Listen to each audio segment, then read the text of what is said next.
Hello everyone and welcome to this week's game development log video diary, and this week I've been working on some combat related GUIs. First off this week I quickly redid the little profile at the top of the screen here, just making it a little bit smaller and tidier so that it takes up less space on the screen.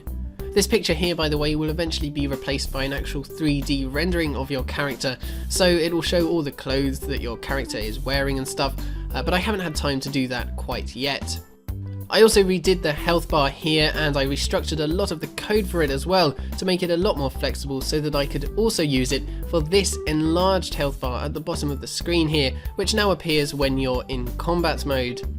To switch modes you just have to press tab, so usually you'd be in combat mode where you can use the mouse to control the player's rotation, but when you need to access your inventory you can just switch back by pressing tab, which frees up the mouse and allows you to interact with the GUIs over here. So this health bar in combat mode is pretty similar to the old one, just with some slightly nicer graphics.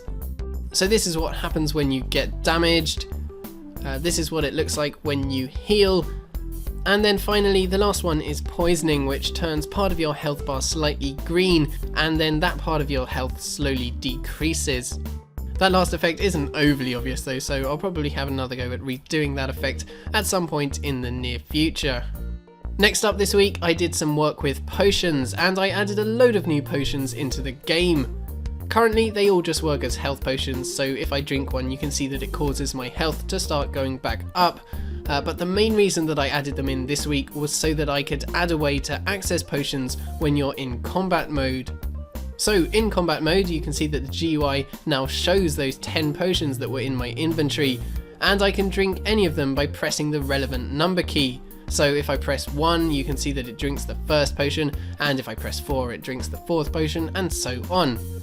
And of course I'll make it possible for the user to set up their own key bindings for this. If you want to change the order of the potions then you can do that very easily in the inventory, because the GUI will always show the first 10 potions that it finds in the inventory in the order that they are stored. Also, if I throw away a couple of these potions then you can see that it now just shows the remaining 8 potions.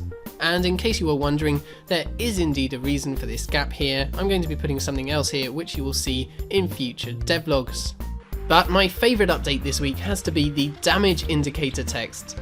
When your player gets damaged, a number now bounces out of the player showing you how much damage you took. The colour and the font size of the number depend on how much damage it represents, so you can see that the higher damage numbers are a little bit larger and also more purple than the small yellowy lower numbers. The numbers also scale depending on how far away the entity that's getting damaged is, so you can see that that bear in the distance there is also getting damaged, and the font size of those numbers is a lot smaller than the ones coming off the player, just to help give a sense of distance and also to make sure that the bear isn't completely hidden by the text. So that is it for another week. Next week I'm going to start working on some attacks, so that will be lovely, and you can follow my progress during the week on any of my social media pages. Links are in the description below. But yeah, thank you guys very much for watching this video. Do subscribe if you haven't already. Have a fantastic week, and I will see you all next time.